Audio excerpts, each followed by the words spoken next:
Hey everyone, welcome back to FPL Fran. Today's video is going to be my Game Week 13 team selection, and I'm recording this video at this moment here on a Thursday morning, and this is after we got various news after the international break. I think the key ones obviously being Bowen's injury, Matoma's injury. Other than that, nothing really has substantially changed in the FPL landscape. I know there are a few flags, but they are also a bit false, right? The flag on Cash seems to be relatively not important. The Haaland one will probably be removed. And we have some other players, for example, like Colwell, who were flagged before the break, or even Martinelli, who seem fine. So that's the landscape in terms of injuries in FPL. As far as last week, though, for my team specifically, my team got 80 points in game week 12, so that sent me back into the top 50k in the world. I'm now sitting at the 43k sort of ranked territory, so that's a good landing spot for now. But of course, we're trying to build on that as we close on to the second half of the season as well, and hopefully, of course, meet the blank with a formidable enough team. And I think right now the landscape, particularly in the defense, is at a crossroads. We have the chance for some players who were able to, let's say, move into Saliba recently and maybe invest into double Arsenal defense. That was an option that a lot of managers were pursuing. At the same time, I also think when you look at the fixtures this week in terms of clean sheet percentages, everyone really has a bad fixture. And if they don't have a bad fixture, they're simply a bad defense. And so I think this isn't really the time to invest into a defender unless you're really confident in, let's say, Castagna, for example, who can be really good in terms of covering game weeks 13 and 18. Or let's say, as I said, you want to go for a double Arsenal defense who actually have one of the highest clean sheet odds, but are still facing a very, very strong Brentford team. Now, this Brentford team, of course, were not able to break through another strong defense in Newcastle early in the season, but that's not enough sample size, right? We know this Brentford team are still capable of scoring versus big teams. We've seen it before, and ultimately they've posted enough good underlying stats as an attacking team for us to be confident that they're going to be quite strong. And this is, of course, a home fixture too. As far as, let's say, my plans, I did initially think about something like Cash to Lascelles, but the issue, of course, is that the news that we got from Botman so far is a little bit inconclusive because we probably need an Eddie Howe press conference once again. And that's probably not going to get us any further in terms of understanding what exactly is going on with Botman. But it seems like based on the international break news that we got, that Botman is actually close to full fitness and he might be back into the team sooner than we think. On the other hand, we've also known that he's been seeking external advice and he might take a surgical route, and that's obviously going to preclude him from playing any games in the future, right? So if he takes a surgical route, and that's the option that they've decided for Botman, then of course Botman's going to be out for a long time. Now there could even be an option where, let's say, Botman is declared to be fit, he plays a little bit and he gets re-injured and then has to take surgery. Now I don't wish that on any player, but of course that would make FPL very, very simple for us in terms of defensive teams and also just making sure that we spend as little money as possible while squeezing as much value out of the defense. Right now, I don't have the confidence that Lascelles is going to do that for me, so I don't really want to go into Lascelles. At the same time, with Livramento, unfortunately, with the fixtures being bad, even though we can guarantee a start with him versus Chelsea because Lewis Hall is probably not going to play versus Chelsea just due to the loan agreement in place, I just think that Livramento isn't going to play enough fixtures because Newcastle will have to rotate so much as they are competing on effectively three leagues or three competitions at one time. So I think that's very, very tough for Livramento and guarantees for his minutes, even at his ridiculous pricing. What you do need, though, in terms of, let's say, defense, is just a good enough defense that papers the cracks and goes towards game week 16 relatively scot-free. I think double Arsenal defense will give you that, along with, let's say, some random Simica starts, plus, let's say, either Cash or Porro here or there. Or you just simply go for options like a Wolves defender, a Crystal Palace defender if you've already invested into one, or once again the Fulham defender that I mentioned previously in Castagna.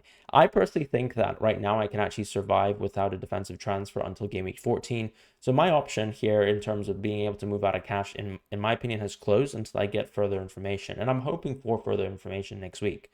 Alternatively, I think also Cash can simply just become someone like Taylor in the future, and then maybe another future defensive transfer can be moving into someone like Konsa in game week 18. But that's going to be a plan for the future in terms of, let's say, reinvesting into Aston Villa, because Aston Villa's immediate defensive fixtures are simply poor. As far as my team and how I plan to field it out for game week 13, I think it's quite interesting because I have an option to either play Cash or Colwell. Both of them had shoulder injuries before the break. Cash, of course, is fine. He's back in training, and so is Colwell. And the question, of course, is going to be comparing Tottenham away and also Newcastle away. I think Chelsea have shown this far this season that they're actually comparable to a team like Aston Villa, even though there's a huge gulf in terms of where they sit on the table. From a defensive point of view, I do think Chelsea are actually very, very close to Aston Villa. And if anything, we've seen so far this season that this Chelsea attack has actually been incredible. And they've probably underperformed because a player like Jackson, for example, has missed a lot of chances. But we know that Nkunku is also coming back and closing in to sort of playing more minutes in this team. And maybe if you were to take him as one of the the clinical finishers within this Chelsea team, then of course, in theory, their attack would only improve. But that's the Chelsea and Aston Villa landscape. I think when we talk about Spurs, their attack has been a little bit more blunt.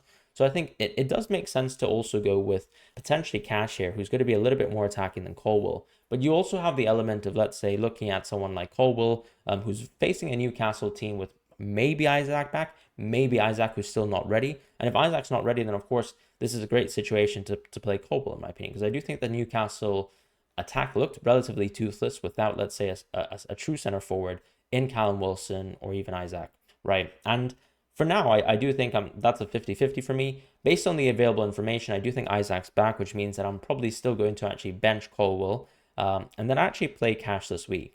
As far as the rest of the team, I'm just going to be playing Porro quite happily and Gabriel as well. It doesn't feel great in terms of playing Cash and actually Porro and pitting them against each other. But in a sense, I'm hedging here, right? I'm hoping for a good result. And worst case scenario, I think if I'm really confident, for example, in the Spurs team and what they can do at home, then I'm just simply going to move towards Colwill and hope for the best with this Chelsea team. As far as Areola, he just simply has to play. I don't have any other options. It's also a good fixture, so I'm not going to complain. It's still Burnley away, and unfortunately, the away element probably makes me think that West Ham will lose their clean sheet again, something that they've just simply not been able to do much this season. And their defense, when we talked about the What We've Learned series, clearly shows that they've been really poor on underlying stats, and they deserve to be a bad team and to be considered as a bad defensive team, particularly. As far as Gabriel, he actually has one of the highest clean sheet odds this week, maybe contrary to people's beliefs, but this is a good week. And I think simply this is just coming down to the fact that Arsenal have proven to be a very, very strong defensive team. And no surprise as well that they're also leading the league in terms of clean sheets. In terms of the midfield this week and how I'm planning to line up there, my one transfer will be used this week, and I think it will be on Diaby to Eze. Based on the available information that we have, of course, Mbeumo was one of those huge transfer targets that a lot of people are looking at for Game Week 13. But I also think, when you just look at fixtures and you even look at, for example, Gabriel on my team here, look, I'd love to play Mbeumo probably and get him for Game Week 14 versus Luton at home.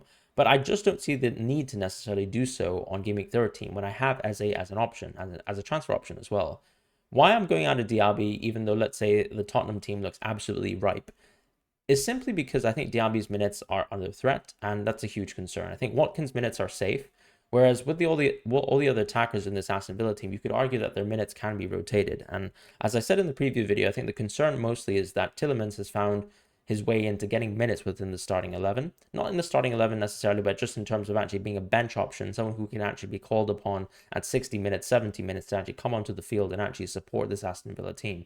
And that's a huge concern because previously we were only seeing Bailey for Zaniolo as a substitute. If Diaby can actually be subbed as well, and for example, Bailey can assume his spot, someone like Zaniolo can be subbed on for Tielemans, then that's a concern. And I think that's why I'm moving away from Diaby. It's still an away fixture. I'm not that confident in it anyways. And I think it's a huge upgrade, of course, to move away from, let's say, Tottenham away to Luton away. And I think this is why I'm going to someone like Eze, who I have the guarantee of the minutes because he's played effectively 90 minutes per game as long as he's not been injured or recovering from an injury under Roy Hodgson and is on penalties, as we saw last week once again. So I will be moving from Diaby to Eze. That's one free transfer being used. That will save me some money in the bank.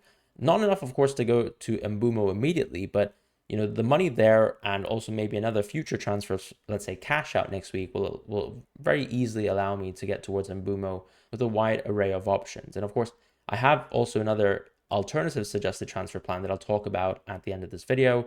The rest of the team is relatively simple for the midfield this week. I have Salah, I've got Saka and Son. All of them have good enough fixtures, right? For Salah, of course, this is a very, very tough fixture. The toughest fixture that he probably will have this season. Maybe you could argue that Arsenal away is going to be very tough too, just based on the strength of Arsenal's defense. But I still have to play Salah. I think he's still a great option. Had a great record in general historically versus City, so no complaints in terms of playing Salah, but he's just still not a captaincy option for me. As far as Saka and Son, still good fixtures considering the strength of their teams, considering their penalty takers as well. As far as the forward line, I will actually be playing Watkins, Archer, and Haaland. And of course, this will probably make you think, who's actually on my bench, right?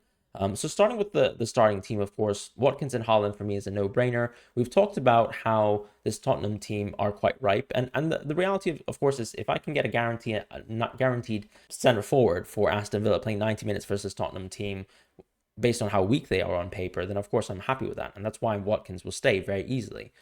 He also got a price rise during the international break. As far as Haaland, I'm just waiting for news from Pep.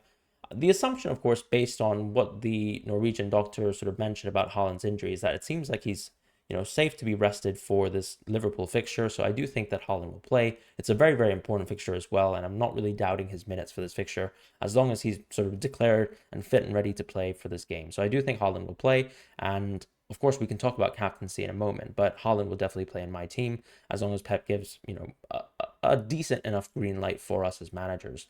And then Archer for me makes a lot of sense in terms of playing him, just because I think this is one of the prime fixtures of the season. We know that this Bournemouth team are quite good on attack, actually, and if anything, their attacking trend might be something that improves as, let's say, they adapt to Iraola's style of play and the way that they sort of transition on the ball versus other teams and sort of hit them on the break.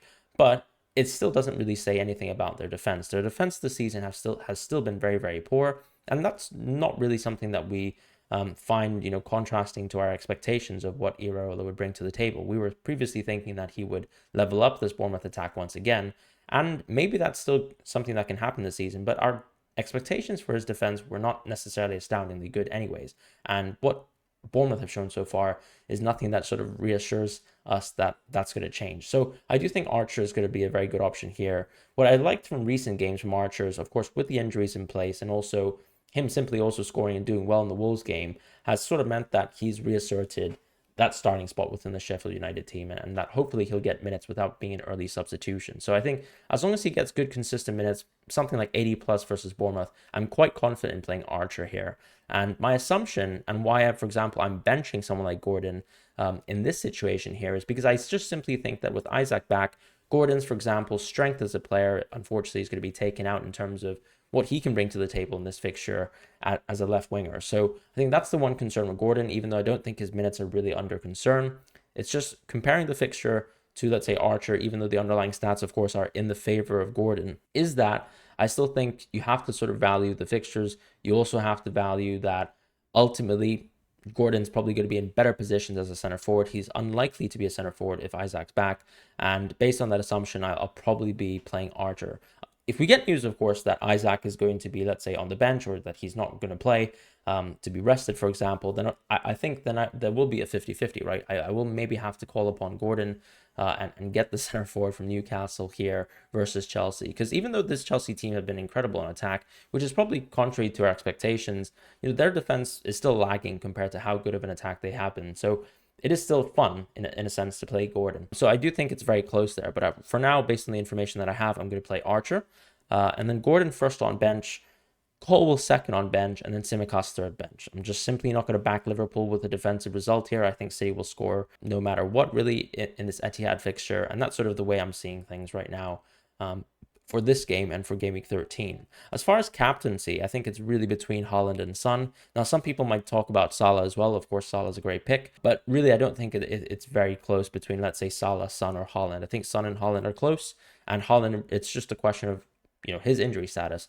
Do we think he's actually going to play 90 minutes versus Liverpool? And if not, then I think I'm more tempted to go with Son. It really just depends on what sort of news and confirmation Pep can give us.